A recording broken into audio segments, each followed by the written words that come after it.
Bonsoir à tous. Voilà, on sort ce soir de la réunion des maires avec M. Macron à Souillac. Et je peux vous dire que c'était une véritable mascarade. Donc comprenez bien, je suis maire de ma commune, les gens se sont mobilisés, on remplit un cahier de doléances, on fait plein de remarques, se sont mobilisés et m'ont mandaté pour apporter ce cahier de doléances. Et à quoi a-t-on assisté? À un soi-disant débat, et le président Macron a eu l'audace de dire que c'était un débat sans filtre. Or, il n'y a eu que des filtres. Premier filtre, aucun citoyen présent, des barrages à plus de 10 km, des contrôles d'identité dans tous les sens. Et à la fin, quand on est arrivé dans la salle, j'avais demandé à pouvoir intervenir, bien entendu. Et qui présidait le débat? Un ministre. Je ne vois pas en quoi il est indépendant pour présider un débat. Et ensuite, pour chacun des 13 départements, 2 ou 3 intervenants par département. Et qui choisissait les intervenants par département? Les préfets du département. Alors vous imaginez un débat présidé par un ministre avec les préfets qui choisissent ceux qui doivent intervenir. Cela n'a pas empêché quand même un président d'association de maires ruraux d'avoir été au milieu des cireurs de pompe, quelqu'un qui a osé élever la voix et remettre en cause M. Macron. Mais la voix des Gilets jaunes, la voix du peuple, elle, personne ne l'a fait entendre. Et donc c'était une véritable mascarade. Et c'est pour M.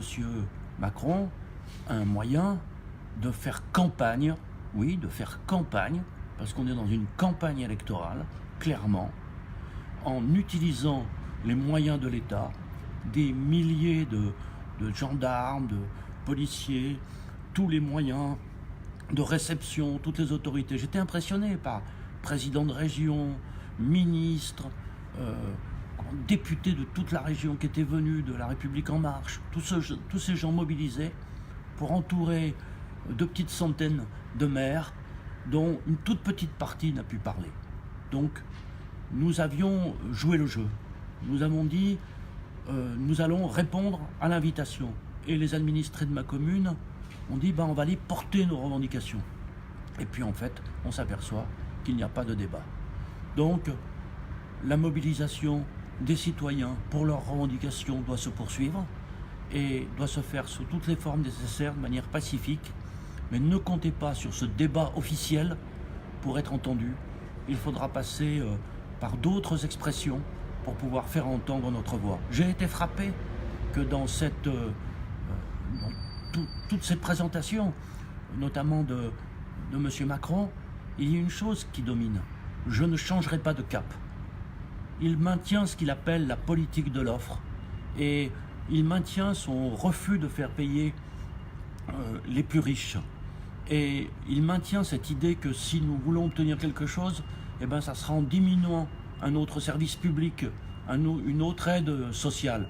Que donc c'est une mascarade absolument lamentable, mais nous en avons fait la démonstration aujourd'hui, donc je crois que cela va éclairer tout le monde. Et vous savez, il y a des mots qui n'ont pas été utilisés. Le mot salaire, dans le discours de M. Macron, des mots n'ont pas été utilisés. Le mot salaire minimum, l'augmentation des salaires, l'augmentation des retraites. Il y a un mot qui n'a jamais été utilisé. Le mot de pauvreté, la lutte contre la pauvreté. Tous ces éléments-là ont disparu. Et aujourd'hui, on a un président qui va chaque semaine mobiliser tous les moyens de l'État pour faire sa propagande, pour essayer de gagner du temps. Et bien face à ça, la mobilisation des Gilets jaunes, la mobilisation des salariés, la mobilisation des enseignants, la mobilisation des lycéens, des étudiants, de la jeunesse aujourd'hui doit pouvoir s'amplifier et tenir et exiger une réponse. Je pense que la preuve a été faite aujourd'hui que ce grand débat national, c'est un grand blabla national qui n'a pas d'objectif que de enfumer le peuple. Voilà la conséquence ce soir que je tire de cette journée. On a fait 4h30 de route, on a fait 4h30 de route pour revenir. On a passé toute la journée là-bas à essayer de pouvoir parler, mais j'étais mandaté par les habitants et j'ai l'habitude de respecter le mandat que me donne le peuple. eh bien, je rends compte ce soir de ce mandat. Nous prendrons le temps de nous réunir sur le terrain et de nous mobiliser dès demain. Voilà, nous le ferons dès demain samedi. Mais voilà, nous avons rempli notre mission et les choses sont maintenant claires. Le grand débat national, c'est vraiment quelque chose, une opération d'enfumage. Merci, bonne soirée à tous.